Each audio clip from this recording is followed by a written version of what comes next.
आज के विश्व इतिहास का टॉपिक है जर्मनी में धर्म सुधार आंदोलन।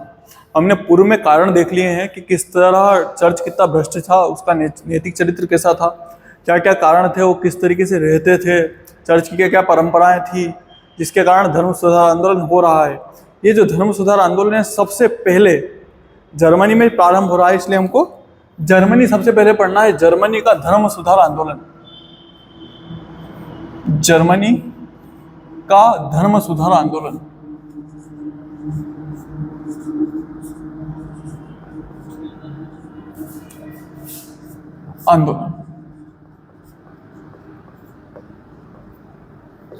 ये जर्मनी का धर्म सुधार आंदोलन है जो हमको पढ़ना है। इसका जो कर्ता धर्ता रहेगा वो मार्टिन लूथर रहेगा। हम देखते हैं कि आंदोलन कैसे शुरू हो रहा है। ये जो आंदोलन है वो प्रोटेस्टेंट धर्म को जन्म देगा। प्रोटेस्टेंट धर्म को जन्म देगा। आप इसके बारे में जान लो थोड़ा सा। प्रोटेस्टेंट धर्म, यह आंदोलन जो प्रोटेस्टेंट धर्म को जन्म दे रहा है, ये प्रोटेस्टेंट का जो उपयोग है वो प्रारंभ में जिन लोगों ने मार्टिन लूथर के साथ में कैथोलिक धर्म का विरोध करा था उनके लिए प्रोटेस्टेंट लोगों का यूज हुआ कि ये लोग सब प्रोटेस्टेंट है जो प्रोटेस्ट कर रहे हैं काय के खिलाफ, कैथोलिक चर्च के खिलाफ, इसलिए प्रोटेस्टेंट यूज हुआ था। तब प्रोटेस्टेंट धर्म का मतलब सीधा सीधा था जो मार्टिन लूथर के साथ में लोग थे। बाद में प्रोटेस्टेंट धर्म के रूप में मान्य होगा जिनकी एक अलग परंपराएं होगी। तो प्रारंभ में प्रोटेस्टेंट धर्म का अर्थ, प्रारंभ में प्रोटेस्टेंट का अर्थ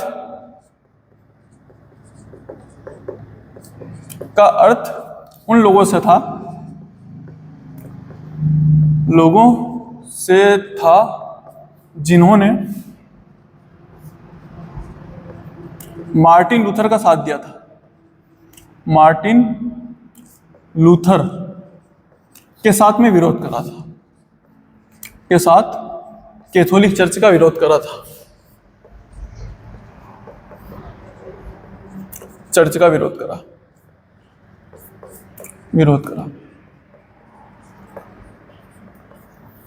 ये समझिए, प्रारंभ में ये मतलब होता था, बाद में इसका मतलब क्या हो गया है, बाद में ये धर्म के रूप में सामने आ जाता है कि हाँ ये प्रोटेस्टेंट एक अलग धर्म है। जर्मनी में जो आदमी धर्म सुधार आंदोलन लेके आ रहा है उसका नाम है मार्टिन लूथर।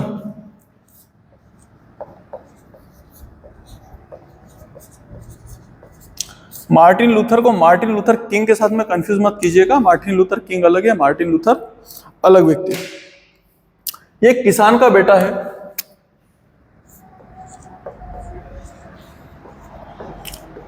है। बाद में ये मेरे जैसे प्रोफेसर के रूप में सामने आएगा, कॉलेज में पढ़ाएगा, तो बाद में प्रोफेसर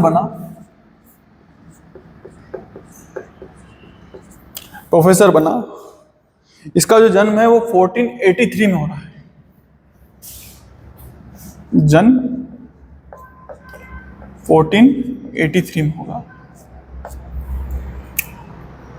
प्रोफेसर की तरह पढ़ाता था ये आगे जाके। अब क्या हो रहा है जर्मनी में, इसके कुछ सिद्धांत है वो भी देख लीजिए। इसने एक सिद्धांत दिया था, इसका सिद्धांत है, इसने एक सिद्धांत दिया है। उस सिद्धांत का मतलब होता है आस्था द्वारा पाप मुक्ति का सिद्धांत। इसका सिद्धांत है आस्था द्वारा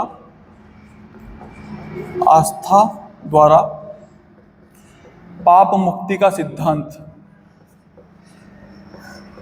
मुक्ति का सिद्धांत।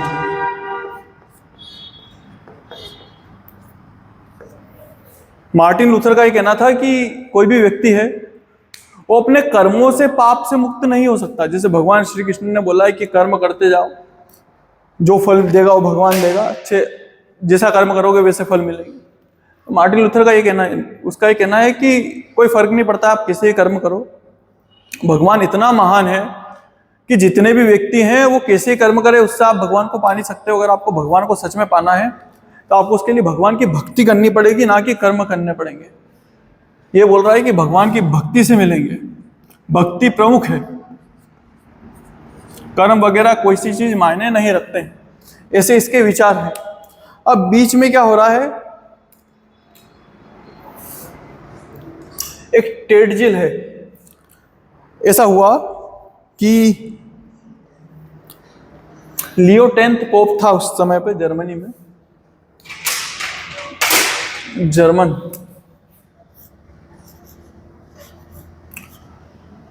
मतलब पोप का शासन सभी जगह था। पोप लियो 10 या लियो 10th, उसके मन में विचार आया कि यार ठीक है, अपन एक एक जगह रह रह के परेशान हो गए हैं, अब अपने को घर बदल लेना चाहिए। वो महलों में रहा करता था, तो उसकी इच्छा हुई कि एक चर्च बनाता हूँ। चर्च महलों जैसे हुआ करते थे उस समय पे। तो उसके मन में आया कि क्यों ना एक चर्च बनाया जाए। तो वो सेंट पीटर का चर्च बनाने की मांग करता है कि एक चर्च बनाना है, सेंट पीटर का चर्च, सेंट पीटर का चर्च। और ये जो सेंट पीटर का चर्च है, बनाने में काफी धन खर्च होना था। आज भी आप अगर चाहें तो रोम में जाके इस चर्च को देख सकते हैं, बड़ा धन खर्च होना था। उस खर्चे के लिए सीधी सी बात थी, वो खुद क्यों उठा था। अगर इतनी बड़ी मूर्ख जनता उसके सामने थी तो उसने पूरी कोशिश करी कि अपन पैसा खर्च करने की जगह जनता से ही मांग लेते हैं। तो लियो 10th ने एक नियम बनाया, पाप मुक्ति का एक पत्र निकाला। मुक्ति का पत्र। इस पत्र को जो भी परचेस करेगा, जो भी इसको खरीदेगा, उसके जितने भी पाप किए हो, आप चाहे किसकी हत्या कर दो, आप रेप कर दो, आप चोरी करो, ये सब चीजें आपकी माफ हो जाएगी अगर आपने इस पाप मुक्ति के पत्र को खरीद लिया। और इसकी एक निश्चित कीमत थी। जैसे अपने इधर बोलते हैं ना, गंगा नहा लो तो सारे पाप मुक्त हो जाते हैं। ऐसा कोई होता है क्या? मतलब आप कुछ भी पाप करोगे और गंगा नहा लोगे तो पाप मुक्त हो जाओगे क्या? आपके तो कर्मों के हिसाब से आगे जाके हिसाब होगा ना आपका। ये बात अलग है कि क्योंकि हमारे इधर गंगा को बड़ा सम्मान देते हैं, इसलिए आप तीर्थ के रूप में जाइए, नहीं ये कोई दिक्कत वाली बात नहीं। पर इसलिए नहाना कि सारे पाप मुक्त हो जाए, वो चीज़ तो पॉसिबल नहीं होती है। तो ये पाप मुक्ति का पत्र है। ये पाप मुक्ति का पत्र हर जगह बिके, लोगों ने 2-2 3-3 खरीदे, जिसने जितने पाप करे उतने ज्यादा पत्र खरीद रहा है। पर आगे जाके क्या होगा कि ये जर्मनी में बिकेंगे। और एक व्यक्ति है टेडजिल, उसका नाम है टेडजिल। जर्मनी में टेडजिल के पत्र के नाम से बिकेंगे, का पत्र। जब जर्मनी में टेडजिल इन पत्रों को बांट रहा था, तो जिस कॉलेज में मार्टिन लूथर पढ़ाता है, उस कॉलेज के बाहर जाके बांटने की कोशिश करता है पत्र। और कई सारे विद्यार्थी, कई सारे प्रोफेसर जाके पत्र खरीदने लग जाते हैं। जब मार्टिन लूथर को ये बात पता चलती है कि यार इस तरीके के पत्र बिक रहे हैं और लोग मूर्ख बन रहे हैं, तो मार्टिन लूथर वहां पे जाएगा। और मार्टिन लूथर बहस करता है टेडजिल से, और जिस तरीके के वो अपने तर्क देता है, मार्टिन लूथर टेडजिल को डिबेट में हरा देता है। और ये बात पूरे यूरोप में फैल जाती है। सीधी सी बात है, लोग भी उसके समर्थन में आ जाते हैं कि बात तो सही बोल रहा है। मार्टिन लूथर बोलता है कि आप लोग ये बोलते हो कि जो ब्रेड है वो ईसा मसीह का शरीर है और जो वाइन है वो ईसा मसीह का खून है, तो क्या ये चीज प्रैक्टिकली पॉसिबल है क्या? जब ऐसे तर्क मार्टिन लूथर रखेगा तो पूरे विश्व में, खासकर यूरोप में, इस चीज को लेके बड़ी बात फैलेगी कि यार इसके तर्क बड़े गंभीर हैं, और लोग जो चर्च है, कैथोलिक चर्च, उस पर प्रश्न चिन्ह खड़ा करना चालू कर देंगे। मार्टिन लूथर साथ साथ में जो चर्च है उसकी नैतिकता भी प्रश्न उठाता है कि यार ये लोग कितने वैभव में रहते हैं और लोग कितने गरीब रह रहे हैं, उनके पास खाने के लिए कुछ नहीं है और ये लोग बस ऐसी अय्याशी करे जा रहे हैं। ये सब बातें पूरे यूरोप में फैलेगी। यहां पे डिबेट होगी टेडजिल वर्सेस मार्टिन लूथर।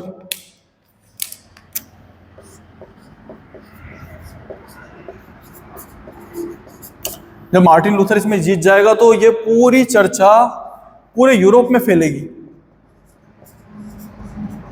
जब ये पूरे यूरोप में फैली तो चर्च घबरा गया, और चर्च ने घबराहट के मारे सीधे सीधे राजा को आदेश दिया है कि 8 दिन के अंदर अंदर या तो मार्टिन लूथर माफी मांगेगा या उसको सजा दीजिए। तो 8 दिन का समय देगा। पोप ने मार्टिन लूथर को 8 दिन का समय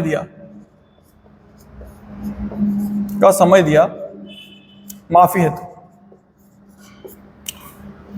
पर मार्टिन लूथर क्योंकि अपनी बातों पे अड़िग है और उसको लगता है कि जो वो बोल रहा है सही है, तो वो बिल्कुल भी नहीं मानेगा।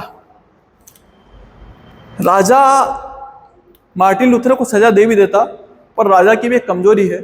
जो राजा था उस समय, उसका नाम था चार्ल्स। सम्राट चार्ल्स भी अभी मजबूर है। 8 दिन का समय जरूर दिया है, पर सम्राट चार्ल्स मजबूर है।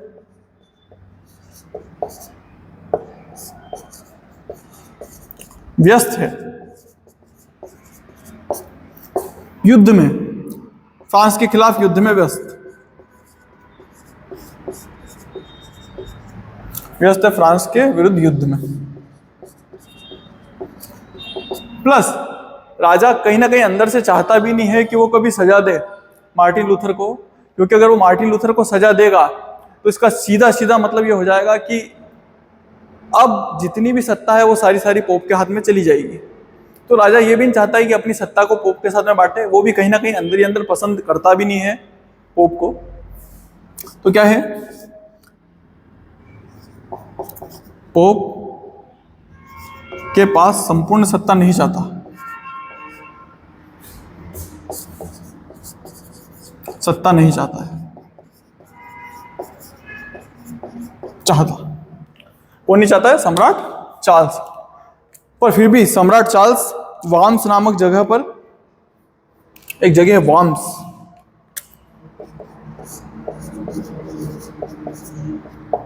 चार्ल्स वार्म्स में, जर्मनी में एक जगह वार्म्स, वहां पर ये एक न्यायालय का निर्माण करेगा और जो मार्टिन लूथर है उसको बुलाएगा। मार्टिन लूथर भी आएगा, क्योंकि मार्टिन लूथर को अपने तर्कों को रखना है। मार्टिन लूथर डर नहीं रहा। जितने भी चर्च से विरोध करने वाले लोग हैं वो लोग पक्ष में हैं मार्टिन लूथर के, उनमें कई सारे सामंत भी हैं। इसलिए भी सम्राट चार्ल्स, जब मैं आप लोगों को सामंतवाद पढ़ाऊंगा तो मैं बताऊंगा कि राजा की खुद की सेना नहीं है। राजा की जो सेना है उसमें ज्यादातर हिस्सा सामंतों का है। तो राजा कहीं ना कहीं सामंतों के दबाव में है। और सामंतों का समर्थन किसको है? तो सामंतों का समर्थन मार्टिन लूथर को है। इसलिए राजा चाह के भी मार्टिन लूथर को सजा नहीं दे सकता है। इसलिए ये जो वार्म्स में जो न्यायालय बैठी है वो बुलाएगी मार्टिन लूथर को। एक तरफ सामंत बैठे हैं, एक तरफ चर्च के लोग बैठे हैं। चर्च के लोग लगातार चिल्ला रहे हैं कि मार्टिन लूथर को जिंदा जला दो, मार्टिन लूथर को जिंदा जला दो। वहीं राजा सामने बैठा हुआ है जिसको न्याय करना है। लेफ्ट साइड में जो सामंत बैठे हुए वो लगातार राजा को घूर रहे हैं कि अगर इसने गलती से भी मार्टिन लूथर को सजा दे दी तो वहीं जंग छिड़ जाएगी। यही कारण रहा कि मार्टिन लूथर यहाँ पे बड़ा अच्छा भाषण देगा, अपनी तर्कों को रखेगा, अपनी बातों को रखेगा और लोग उसको समझेंगे भी सही। चर्च चाहे कितनी नफरत कर ले उससे, पर राजा उसको बहिष्कृत कर देगा। वार्म्स के एक्ट में सम्राट चार्ल्स वार्म्स की बैठक में मार्टिन लूथर को बहिष्कृत करेगा समाज से।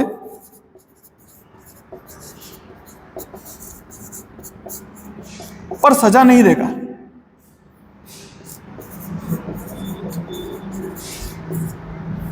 ये हो रहा है वो सब सामंतों के कारण हो रहा है। अदरवाइज बहिष्कृत होना या समाज से निकालना ईसाईयत में सीधी सी एक ही सजा है कि अगर आपको ईसाईयत में निकाला जाता है कहीं से तो उसकी एक ही सजा होती है कि उसको जिंदा जला दिया जाता है। आप लोगों को पता भी होगा कि जितनी भी मृत्यु होती है उसमें सबसे ज़्यादा दुखद और पीड़ादायक मृत्यु जो होती है, सबसे ज़्यादा तकलीफ देने वाली, वो जलने पे होती है। ये लोग ईसाई चर्च ये जानता था, इसलिए जब भी वो सजा देता है अपने धर्म से किसी को निकालता है तो वो जिंदा जलाने वाली सजा देता है। आगे क्या हो रहा है कि क्योंकि इसको सामंतों का संरक्षण है, इसलिए एक सामंत हैं सैक्सनी के राजा, मतलब सैक्सनी के सामंत हैं।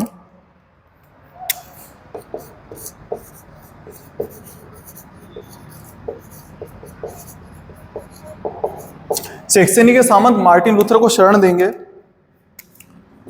मार्टिन को शरण देंगे, को शरण दी।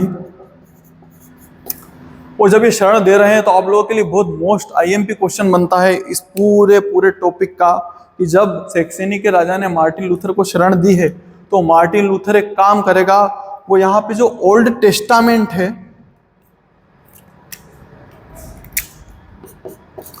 ओल्ड टेस्टामेंट का जर्मनी में अनुवाद कर देगा, अनुवाद करेगा।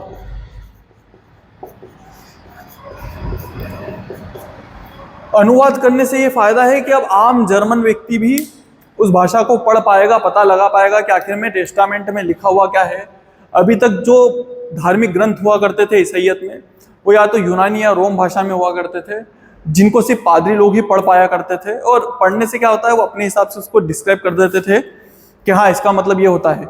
आम जनता उसको पढ़ ही नहीं पाती थी, उनकी मूल भाषा में थी ही नहीं, तो उनको पता चलता भी नहीं था। मार्टिन लूथर ने बहुत बड़ा काम करा है कि उसने जो ओल्ड टेस्टामेंट है उसको जर्मन भाषा में अनुवाद कर दिया। अब जर्मनी के लोग जान रहे हैं कि चर्च के लोग हमसे कितना झूठ बोला करते थे। आगे चलते हैं। लूथर का काफी प्रसार होता है, लूथरवाद का इसके बाद में काफी प्रसार होता है, और लोगों को पता चलता जाता है पूरे यूरोप में कि आखिर में कैसा चरित्र है कैथोलिक चर्च का।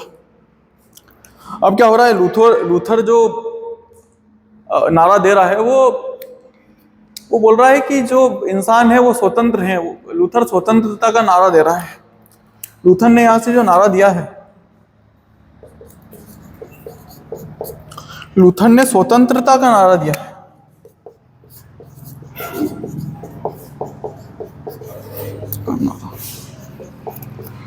अब सोचने की बात है, अलग अलग लोगों के लिए स्वतंत्रता के अलग अलग मायने होते हैं। उस समय पर किसानों के लिए स्वतंत्रता का सीधा सीधा मतलब था सामंतों से स्वतंत्रता, क्योंकि सामंत लोग उनको जितना मिलना चाहिए उतना देते नहीं थे। उनको पीड़ित थे सामंतों से किसान, उनसे अनाज छीन लिया करते थे, उनके ऊपर कर बहुत ज्यादा लगाया करते थे। इसलिए स्वतंत्रता का अर्थ किसानों के लिए सामंतों से स्वतंत्रता है। किसानों के लिए सामंतों से स्वतंत्रता है।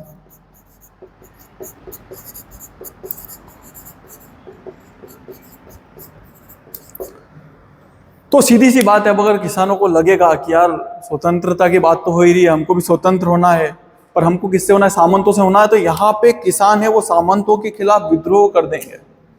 किसानों का सामंतों के खिलाफ के विरुद्ध विद्रोह।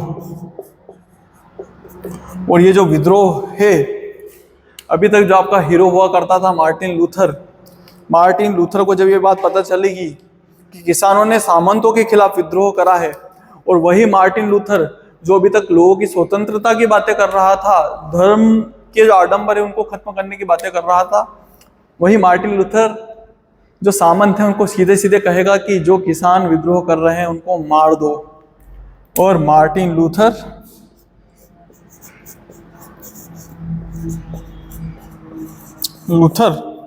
इनका साथ देगा, सामंतों का साथ देगा। और ये सामंत इतनी बुरी तरीके से, इतनी क्रूरता से दबाएंगे इस आंदोलन को कि कई सालों तक जर्मनी और उसके आसपास के क्षेत्रों में अकाल पड़ा रहेगा। और मैं आप लोगों को एक और चीज बता दूं, क्योंकि जब इनको इतनी मार पड़ेगी किसानों को, तो किसानों का सीधा सीधा आकर्षण अब चर्च की तरफ हो जाएगा, कैथोलिक चर्च की तरफ। क्योंकि सीधी सी बात है, जिन लोगों ने इनको मारा है वो सब प्रोटेस्टेंट हैं, तो इनका आकर्षण, दुख में इंसान भगवान के पास में जाता है, आडंबरों के पास में जाता है। आप लोगों ने भी देखा होगा, जो पीड़ित लोग होते हैं या अस्पतालों में भर्ती होते हैं, उनको सबसे ज्यादा भगवान की याद आती रहती है। हम भी दुख में भगवानों को याद करते हैं, सुख में तो कोई भगवान को याद नहीं करता है। मतलब कौन अच्छा खा रहा होगा बोलेगा कि नहीं भगवान ये खाना आप हटा लो, ना आप खा लो मेरी जगह। या किसी अच्छी लड़की के साथ में बैठे हुए हो और कभी किसी के मुंह से सुना है क्या कि यार ये मेरी गर्लफ्रेंड है या मेरी क्रश है, भगवान आपने मेरे को इससे मिलाया, मैं हट रहा हूँ, आप इसके साथ डेट पे चले जाओ। नहीं होता है, ये सब बुराई में ही होती है। मतलब या तो डर के कारण या फिर दुख में भगवान की याद आती है। जो सुख में भगवान को याद कर लेते हैं वो होते हैं असली आस्तिक लोग, फिर अलग बात है। सामंतों का साथ देगा और सामंत क्रूरता से विद्रोह को दबाया।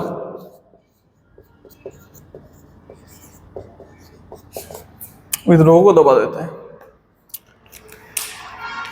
ये मार्टिन लूथर के जीवन पे दाग है, क्योंकि आप लोग खुद देख रहे हो कि किसानों के विद्रोह को दबाने में ये किनका साथ दे रहा है, तो ये सामंतों का साथ दे रहा है। आगे जाके क्या होगा, जर्मनी में दक्षिण का मार्टिन लूथर का प्रभाव पूरे यूरोप में बढ़ता जाएगा। ये लोग समझौता करने की कोशिश करेंगे कैथोलिक लोगों के साथ में, पर समझौता होगा नहीं। कैथोलिक और प्रोटेस्टेंटों के बीच में लगातार युद्ध चलता रहेगा। युद्ध होगा, एक तरफ कैथोलिक हैं वर्सेस प्रोटेस्टेंट का।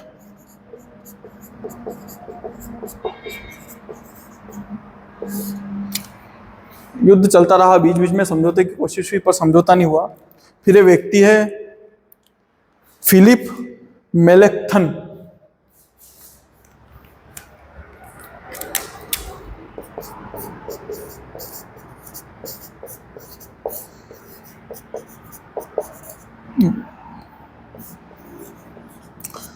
ये दार्शनिक भी है, प्लस ये मार्टिन लूथर का दोस्त भी है।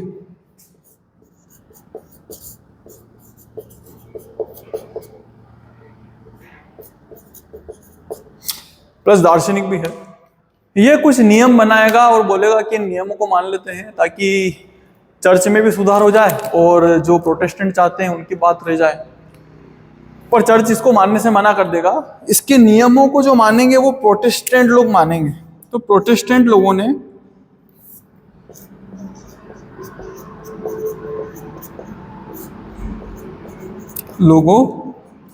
ने इसके नियम माने।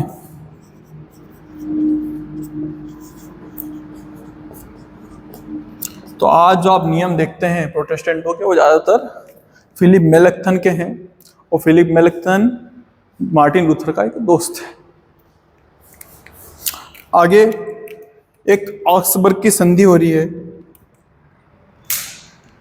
कैथोलिक लोग कब तक लड़ते रहते हैं, युद्ध लगातार चला पर कोई चीज का मतलब नहीं निकला। ये गृह युद्ध लगभग 1546 से 55 तक चला है। 1546 से 55 तक, तो लगभग 10 साल से ज्यादा, 10 साल के करीब ये युद्ध चला है। इस युद्ध से थक हार कर एक संधि हो रही है जिसको ऑक्सबर्ग की संधि बोलते हैं 1555 में।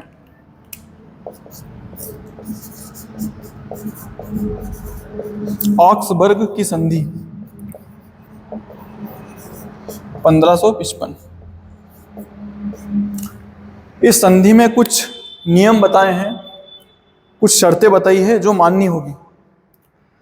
पहली शर्त तो ये थी कि जो प्रजा का धर्म रहेगा वो राजा के अनुसार रहेगा। राजा का जो धर्म है वो प्रजा का धर्म है। राजा कैथोलिक तो प्रजा कैथोलिक, राजा प्रोटेस्टेंट तो प्रजा प्रोटेस्टेंट का धर्म, प्रजा का धर्म।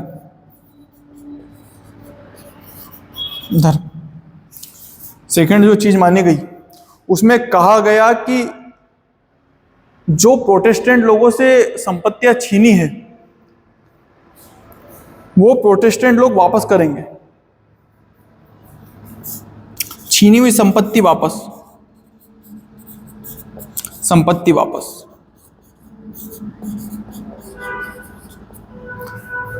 मैं तीसरा पॉइंट यहां पे लिख देता हूं आप लोगों के लिए। अभी तक कैथोलिक प्रोटेस्टेंट धर्म को ये लोग मान्यता दे रहे हैं, पर एक शर्त पे दे रहे हैं कि प्रोटेस्टेंट के अलावा किसी और विरोधी धर्म को मान्यता नहीं मिलेगी। तो प्रोटेस्टेंट धर्म को मान्यता मिल रही है, धर्म को मान्यता मिली, मान्यता, पर अन्य किसी को नहीं।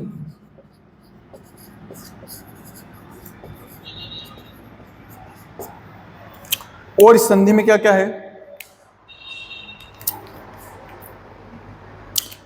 जो बिशप लूथरवादी बन गए हैं या प्रोटेस्टेंट बन गए हैं, कैथोलिक थे बिशप, अब वो प्रोटेस्टेंट बन गए हैं, उनको अपनी संपत्ति छोड़नी होगी, क्योंकि जो संपत्ति थी वो चर्च की दी हुई थी, चर्च कैथोलिक था, इसलिए प्रोटेस्टेंट बने बिशप अपनी संपत्ति छोड़ेंगे।